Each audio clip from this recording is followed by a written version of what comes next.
Right. So, for example, we were told that the example that we should follow is our wonderful success in Iraq. You know, yes, there were problems. Yes, we messed up. But look at what we got. Now they have their government, and the Shia and the Sunnis are all just sort of getting along. And we've got this huge base there, the largest embassy, quote unquote, in the world, which is really the largest listening station in the world. I mean, you don't need all of those people in there to issue passports, right? So what they're doing is they're using that as a sort of listening base in a central location between Iran on their east and Syria on their west. Except there's one problem. If you actually have peace in a country, then you might have the government sort of rethinking this huge American presence. So things must be stirred up. So how do you keep things stirred up in this supposed success land? Well, just a few weeks ago in Basra, which is a predominantly Shiite city, that's in south. Hold that thought, Dennis. We'll be back here in just a moment here. Well, this is Dr. Stan, and certainly Dennis is pointing out the fact that basically, of course, you only get the people to be willing to give up their freedom by convincing them that they have an enemy that's threatening them and their families. So you actually create these enemies, and sometimes you finance them, and sometimes you encourage them. Other times you know what they're doing, and you let them go right ahead and commit terrible acts of violence. And then you say, look at those acts of violence. We've just got to take away everybody's freedom so that these terrible terrorists, most of whom are funded by the United States and by our intelligence agencies, so these terrible terrorists, cannot harm American citizens. Ladies and gentlemen, we're fighting Al-Qaeda in Afghanistan. We're funding Al-Qaeda in Egypt and in Tunisia and in Libya and in Syria. So why would we fight Al-Qaeda in Afghanistan and funded every other place? Who's funding the world terrorist movement? We are. Just go up and type in your search engine, CIA funding terrorism or Al-Qaeda, and you'll find that it's entirely true. Of course, our good friends the Saudis, this ruthless, tyrannical government that cuts off people's hands and feet and stones women to death if they're caught in adultery, and castrates men and tortures them and beheads people all the time regularly. They do this every week. And yet we're keeping them in power. And we never talk about the atrocities over in Saudi Arabia. Well, they're helping to fund this world terrorist movement, too, in conjunction with our own, what I call the invisible government or the Brotherhood. Dennis, you go right ahead. Yeah, what made me suspicious, one of the first things that made me suspicious, I mean, I was always suspicious, but one of the first things that convinced me about Osama bin Laden being right out of central casting was after the 9/11 attack, and they started pointing the finger at Osama bin Laden, here he is. There's all the usual questions about how could he drag this dialysis machine all over the place. But even if you assume that what he did, and so forth, I remember one of his first statements issued from his, cave, wherever he was, they relay these messages from, not by cell phone, though, was not what you would expect. For example, if you're a committed anti-Western imperialist who hates the West because of its decadence, and it's the corruption of your homeland and so forth, which is what Osama was supposed to be, what he's supposed to be, then when you have a 9/11 or you attack, what you would expect him to say is, we have successfully completed a mission killing the great Satan, the people who support that evil government of George W. Bush and the evil Americans who are a corrupt culture, destroying the world, and the wonderful Muslim people of my homeland and so forth. And we have dealt us a horrible blow, inflicting deaths upon, all of that sort of stuff. Because that's what the mullahs and others had been saying when they were here back in the 80s, raising funds in Oklahoma City and all over there. There's the videotape by Steve Emerson, taping these mullahs over here, death to the Americans and blood in the streets and all that. So you would think after the attack, that's what Osama bin Laden would be saying. We have successfully killed the evil America. It's like a war, right? We've killed the enemy, and this is a wonderful thing. But he didn't say that. He didn't say that. One of the first things Osama bin Laden said was, this is going to result in a loss of freedom for you Americans. Now think about that. He's not talking about we're in a war, we're killing our enemy, the Americans. He says, this will result in a loss of freedom. Now that told me he wasn't pursuing this as a military operation against the great Satan. What it was he was an agent of the Power League, because they're the ones who want to use conflict to further erode our freedom. And that's what he knew. Osama bin Laden knew that's what the result would be. Now, how would he know that? Because he's not stupid, and he's an agent of these guys. Of course he knew that's what would happen. Of course he had that as one of the main purposes. That's one of his main purposes, to help the Power League erode our freedom. And let me just point out that sources were told then that Osama bin Laden then was able to live for many years after that with his dialysis machine, hiding in caves, hiding all over. And eventually the Americans courageously tracked him down, and he was killed. Of course, the story keeps changing. We get so many stories about what happened there. But we do know apparently there was a SEAL Team 6 that was involved. But the interesting thing is, the most amazing thing, I think the 24 or 25 of those people in that SEAL team are all dead today, including the man who led this, who was exposed by certainly Leon Panetta. They identified him. That man's dead. Most of the SEAL team, is that just a coincidence? Or maybe they know this whole thing is fraudulent, and the last thing they can let the American people know is that most of what you think or believe just isn't true. Dennis, go right ahead.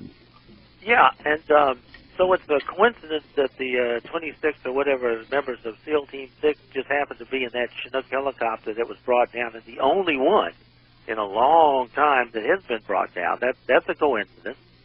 It's just like, and therefore they can't talk, right? They can't be called before Congress to testify. So similarly, could it be another coincidence that Ambassador Stevens in Libya is now deceased and he can't testify after Congress was going to ask him some questions about gun running from Libya up to Syria? See, now he can't testify either, can he? It's another amazing coincidence. Another amazing coincidence. So what we have here is the consternation that stirred up, because as Dr. Stan said, you have to have an enemy. And so what you find in this model that everybody is supposed to be following of our successful nation building in Iraq is back about 3 weeks ago, May 20th, in Basra, which is predominantly a Shiite area city in southern Iraq. You have this bomb, and it just rips through a group of day laborers. They just gathered to buy some food, a crowded area, sort of like the Boston Marathon. And what you find out is that was one of two in Basra, sort of like two in Boston. Okay, two in Basra, and there was actually a dozen all across Iraq that same day. They killed about almost 100 people, wounded like 250 more. And then the following day, May 21, this 3 weeks or so ago, the opposite happened. There were bombs exploded near a Sunni mosque, people gathering for religious service. There's a Sunni mosque in western Baghdad, and there was also another group of people killed in Kirkuk, and there was more than 20 or so killed altogether. So you have the first attack against the Shiites, and then the second one against the Sunnis, right? You got to stir up both sides. And so all of this occurred not too long ago. It started beginning back in December. So it starts in December, right after the election, of Obama. So this all sort of stirs up right after that. Hold that thought. Hold the thought. Well, this is Dr. Stan, and certainly Dr. Cuddy's just talking about all the violence over there that's taking place in Iraq, and killing about 100 Shia Muslims there in Basra, and then the following day, 20 or more Sunni Muslims in another community. And basically, of course, because America's gone in there and totally disrupted that government, now, of course, chaos reigns supreme. And our leaders say, oh, shucks, we just thought everything was going to be fine, ladies and gentlemen. They're stirring all of these things up. Basically, of course, we want to create problems. Instead of allowing the Shias to live in one area and the Sunnis to live in the area, we try to force them to live together, and certainly if they're not creating acts of terrorism, why we can always fund people to carry out these acts of terrorism. Because when you have acts of terrorism, then we can say, well, we really can't pull our troops out. We've got to leave our troops there, and the same thing is true in Afghanistan. Oh, there's still violence there. Well, we're just going to have to stay on. We don't want to stay. We want you to understand that. We want to bring our troops home, but after all, we owe it to the people there. We don't owe them anything, ladies and gentlemen. They said they had at least a peaceful society. Saddam Hussein, maybe an evil man, we put him in power. We financed Saddam Hussein. We financed him in his war against the Iranians, and we gave him the chemical weapons that he used against the Iranians. I talked to one of these fellows from Special Forces who was assigned to Saddam Hussein's forces to help him use the chemical weapons to kill tens of thousands of Iranian boys and children. Of course, then Saddam was smart enough to pack up all those chemical weapons and ship them down to Syria, and that's where they are today. That's what the chemical weapons are that are in Syria, but nobody will tell you that. Where did they came from? They came from the United States. We gave him the chemical weapons. We gave them to Saddam, who shipped them to Syria, and now, of course, they're a threat to that area. Ladies and gentlemen, reality is usually scoffed at. Illusion is usually king. Why do we simply bring our troops home? But it's because, of course, the real basis of American foreign policy is to bring about a one-world totalitarian government, which is why we have troops stationed in 130 nations. We have 45,000 troops permanently stationed in Germany. Why would we have them there 60 years after the war? Over 35,000 troops permanently stationed in Japan. Over 25,000 troops permanently stationed in South Korea. Who do you think runs those countries? Do you think it's the people who go to the polls and vote? Or the people who have the weapons, of course, held at the head of the leaders, no matter whether they're from the right or left?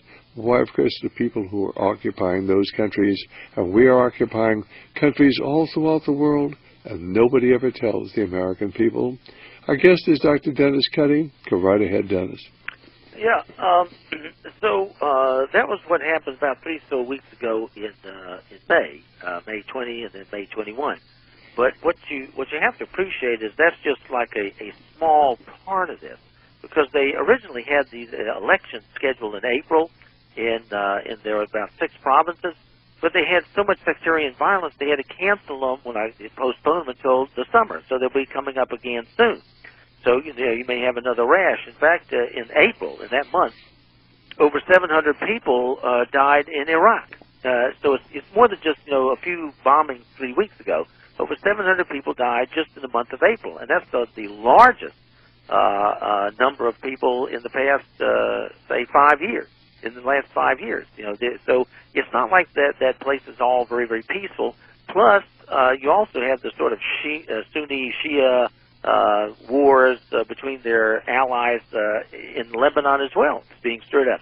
So you got the Sunni Shia stirred up in Iraq. You got the Sunni Shia conflict again in Lebanon being stirred up, and so it's sort of surrounding Israel, right?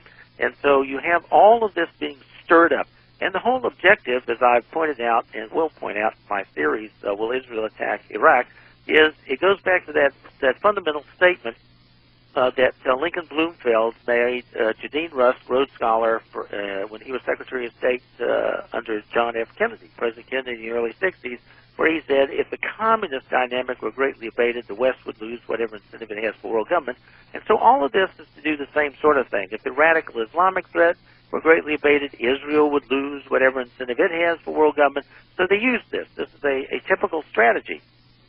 And now, last time, what I was doing was in the article I have on News with Views. It's a 3-part series, and this coming Monday, Part 4 will come up. And Part 4 will be slightly about Israel attacking Iran. It will be about that subject, and it'll be Part 4. But I get a lot into the overall goal of the power elite in this whole strategy and concept. So most of Part 4 will be more about the power elite and how it's using this potential conflict between Israel and Iran. But last week, where we were was looking at Turkey. Turkey was a critical element, and of course, we know about Turkey and how Operation Eagle Flight, I had mentioned, which was part of the secret Nazi plan. My latest book is The Power Elite and the Secret Nazi Plan, which is offered by Radio Liberty. I was talking how there were 6 nations to which Operation Eagle Flight applied. Now, they had various operations, all kinds of operations, but this particular operation was to send their agents, the Nazi agents, around to these various countries, primarily 6, where they would buy up and control corporations. They used stocks and bonds and golds and all that. And one of the key elements in that, among those 6 nations, was Turkey. Turkey was very, very important. And so, well, for various reasons. I mean, it's the only nation in that part of the world which is part of NATO, which means if NATO's doing something, then Turkey, because as a member, would know about it. So right there you have access by the Turks of whatever we're doing, the Canadians, the British, whatever it is, they will know about it. And so their agents there can relate it to their, terrorist friends. They'll say, okay, guys, here's what NATO's up to. Why? Well, we're a member, so we have access. We're privy to the planning. And so Turkey was very, very important. And as I was pointing out last time, this whole central casting bit about certain people, the Sunni and the Shia being enemies, you have this largely Sunni population in Turkey, which is allied with the Muslim Brotherhood people in Egypt, and they're supposed to be against the Shia in Iran. But as I mentioned last time, Paul Williams, who's an author, he's author of Crescent Moon Rising, that came out just this year, and he has said that the CIA for years has known about opium going from Afghanistan poppy fields, where it's now, back to, the Taliban has sort of wiped it out, but then we take over and the poppy's back and the opium's back. So, but the CIA had known for many, many years about the opium going from Afghanistan's poppy fields by cargo planes to Iran first and then to Turkey. Now, you have to be an idiot if you think the Iranians don't know this. I mean, okay, here comes the cargo plane, plop, it's down in Iran, and the Iranians don't know about this, that there's a plane landing in Iran, and where it's going on its way to Turkey, their supposed enemy, right? The Shia are just allowing this cargo plane to land in Iran and then go on to Turkey to the Sunnis, and they're just, okay, sure, it's okay with us. Well, what happens is, as Paul Williams said, a major beneficiary of that transfer of the opium, the poppy's opium, going from Afghanistan to Iran to Turkey, has been Fethullah Gulen, G-U-L-E-N, and he was born in Turkey in 1941. He's about 72 years old, but where does he live? In Pennsylvania. Now, he is tremendous wealth, about $30 billion in money, has allowed him to basically control their television, their government, changing it from a basically secular one, military, to one that's predominantly Islamic. Now, you're talking, Dr. Cuddy's talking about what's going on in Turkey. Here's a man with $30 billion. Isn't it interesting? We never mention him. We talk about Bill Gates and we talk about Warren Buffett. We never mention this fellow Gulen, who lives in Pennsylvania, who's putting all this money into converting Turkey from a secular society into one controlled by the radical Islamists, by the Muslim Brotherhood. Why don't we ever mention that? Because the media in America is controlled, and the last thing they want the American people to know is that this whole move towards this radical form of Islam is being funded from right here. But go right ahead, Dr. Cuddy. Yeah, and it's like the Ayatollah Khomeini in France just plopping himself back into Iran to take over that country. You don't control a country from abroad unless you are facilitated by the CIA. Basically, of course, that Khomeini was living certainly in 1979 in Paris under the auspices of the CIA, and after we toppled the Shah of Iran, then